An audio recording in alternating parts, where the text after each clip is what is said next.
என்னோட பெயர் doctor Sam, chairman for social justice for international anti crime association. இப்போ Adyar deputy கமிஷனரை நாங்கள் சந்திக்க வந்தோம். எதற்கென்றால் பிளேசிஸ் டெக் ஜோன்னு சொல்லி ஒரு பிளேஸ்மெண்ட் கம்பெனி, நிறைய இளைஞர்களுக்கும் நிறைய இளம் பெண்களுக்கும் அவர்கள் நல்ல ஒரு கம்பெனிஸ்ல வேலை வாங்கி கொடுத்து இது பண்ணிட்டு இருந்தாங்க. அவர்களுடைய வாழ்வாதாரத்தை மேம்படுத்தி கொண்டிருந்தார்கள்.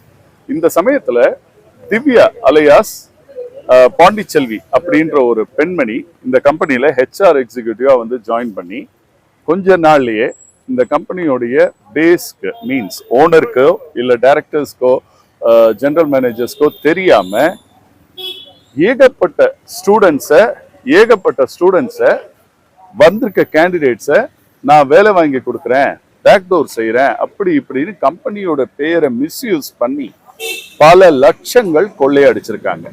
இதுல முக்கியமான விஷயம் என்னன்னா 34 நாட்களுக்கு முன்னாடி, இன்றைய சேர்த்தால் 35 நாள், இது கம்பெனிக்கு தெரிய வந்து அந்த அம்மா வேலையை விட்டு ஓடி போய் அவங்கள சேஸ் பண்ணி பிடிக்கிறதுக்காக கமிஷனர் ஆபீஸ்ல போய் கம்ப்ளைண்ட் கொடுத்தால் அந்த கம்ப்ளைண்ட்ல 34 நாளாவது அது இங்கேயும் வந்து கிண்டி கிரைமுக்கும் அந்த கம்ப்ளைண்ட் போய் இதுவரைக்கும் காவல்துறை நடவடிக்கை எடுக்கவில்லை.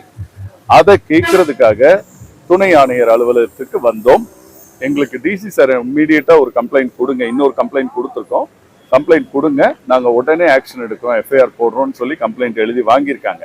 ஆனால் இதுல ஒரே ஒரு டிராபேக் என்னன்னா, இந்த பெண்மணி கம்பெனிக்கு தெரியாம பல மாணவர்கள் கிட்ட பல லட்சங்களை புடுங்கியிருக்கிறா. மாணவர்கள் வேலை கொடுக்கலன்னு சொல்லி கேட்க போனால் அவர்களை நான் வந்து துணை முதலமைச்சருடைய சொந்தம், துணை முதலமைச்சருக்கு நான் நெருங்கிய உறவு, என்ன யாரும் ஒன்றும் பண்ண முடியாது, பணம் கேட்டீங்கன்னா உங்களை நான் வேற மாதிரி பண்ணிடுவேன், கொலை மிரட்டெல்லாம் விட்டு வச்சிருக்கா இந்த பெண்மணி. ஸோ மாணவர்கள் எல்லாருமே, அந்த கிளைண்ட்ஸ் கேண்டிடேட்ஸ் எல்லாருமே என்ன பண்றாங்க, பயந்து என்ன பண்றதுன்னு தெரியாம கம்பெனியோட ஓனருக்கு வந்தவொடனே கம்பெனியோட லீகல் அட்வைசர்ஸ், கம்பெனியோட டைரக்டர்ஸ் எல்லாருமே சேர்ந்து இந்த விஷயத்தை நாங்க உடனே என்னுடைய காது கொண்டு வந்தாங்க. நாங்க உடனே கமிஷன் ஆபீஸ் போய் கொடுத்து 34 நாள் ஆகியும் இன்ன வரைக்கும் ஆக்ஷன் எடுக்காம உட்கார்ந்துருக்கு போலீஸ் டிபார்ட்மெண்ட். உண்மையா போலீஸ் டிபார்ட்மெண்ட் ஏன் ஆக்ஷன் எடுக்கலன்றது இன்ன வரைக்கும் எங்களுக்கு தெரியல.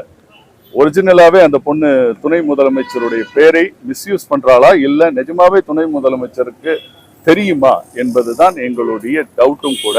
இன்னொன்னு, இந்த மாதிரி பல கேண்டிடேட்ஸ், வேலை தேடி அலைகிற கேண்டிடேட்ஸை ஏமாத்தி கம்பெனிக்கே தெரியாம காசை தன்னுடைய அக்கௌண்ட்ல வாங்கி, அந்த அக்கௌண்ட் டீட்டெயில்ஸும் நான் கொடுக்குறேன், அந்த பொண்ணுடைய போட்டோவும் கொடுக்குறேன், எவிடன்ஸ் எல்லாமே நான் கொடுக்குறேன். சட்ட பிரகாரம் அவன் மீது கடுமையான நடவடிக்கை காவல்துறை எடுக்க வேண்டும் என்றும், மற்றும் அரசாங்கமும் இனிமேல் இவளை போல் இன்னும் எத்தனை பேரை ஏமாற்றி கொண்டிருக்கிற நபர்கள் எல்லாரையும் கடுமையாக தண்டிக்க வேண்டும் என்பது எங்களுடைய தாழ்மையான வேண்டுகோள். இந்த நபர் வந்து இவங்க தான், இந்த நபர் அவங்க ஃபேமிலியே சேர்ந்து செய்யற மோசடி. ஏன்னா இவங்க வாங்கின காசெல்லாம் எடுத்து அவங்க புருஷனுடைய அக்கௌண்ட்டுக்கு, பிள்ளைங்களோட அக்கௌண்ட்டுக்கு ஒரே ஒரு நம்பரை வச்சு 5 இமெயில் அட்ரஸ் ஓபன் பண்ணி ஃபேஸ்புக்கில் கவர்மெண்ட் வேலை வாங்கி கொடுக்கறதாக சொல்லி அட்வர்டைஸ்மெண்ட் போட்ட பயங்கரமான மோசடி பெண்மணி தான் இந்த திவ்யா அலையாஸ் பாண்டிச்செல்வி. ஆல்மோஸ்ட் 50 பேருக்கு மேல பாதிக்கப்பட்டிருக்காங்க சார் கேண்டிடேட்ஸ். அவங்கள 40 பேருக்கு மேல மிரட்டி இருக்கா இந்த லேடி. இந்த மாதிரி நாங்க துணை முதலமைச்சரோட பேரை சொல்லி மிரட்டினதுனால நிறைய பேர் பயந்து என்ன செய்யறதுன்னு தெரியாம எங்க கிட்ட வந்திருக்காங்க. நான் மாணவர்கள் எல்லாரையும் மீடியா முன்னாடி நிறுத்துறதுக்கு எனக்கு மனசு கேட்கல, ஏன்னா அவங்களுடைய வாழ்வாதாரத்தை அது பாதிக்கும் என்பதால். பட் இப்ப இந்த விஷயத்த வேற வழி இல்லாம நான் மீடியா முன்னாடி கொண்டு வர வேண்டியது, ஏனால் இவள் இன்னும் அநேகரை ஏமாற்றுவாள் என்பது. சட்டம் கடுமையான நடவடிக்கை எடுக்க வேண்டும் என்பதற்காக நான் இந்த முறையை பயன்படுத்தியுள்ளேன். சார் டிசி வந்து இம்மீடியட்டா இப்போ ஒரு கம்ப்ளைண்ட் கொடுங்க, என் நாலேஜுக்கு வரலன்னாரு. ஆனா இங்க இருந்து ஃபார்வர்ட் ஆகி கிண்டிக்கு வந்துருச்சு. ஆனா இப்ப என்ன சொன்னார்னா, கம்ப்ளைண்ட் கொடுங்க, நான் உடனே எஃப்ஐஆர் போட்டு ஆக்ஷன் எடுக்கிறேன்னு சொல்லியிருக்காரு. இப்ப கொடுத்திருக்கோம். ஆனால் எந்த விதத்தில் இது வேகமாக செயல்படும் என்பதை பொறுத்திருந்துதான் பார்க்க வேண்டும். சார் எல்லா எவிடன்ஸும் நான் இந்த ஹோல்டர்ஸோட கொடுக்கிறேன் சார். கம்ப்ளீட்டா அவங்களுடைய transaction, bank transaction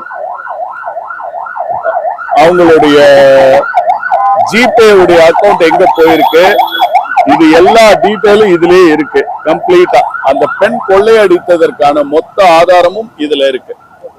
doctor Sam, chairman for social justice for international anti crime association. நன்றி, வணக்கம்.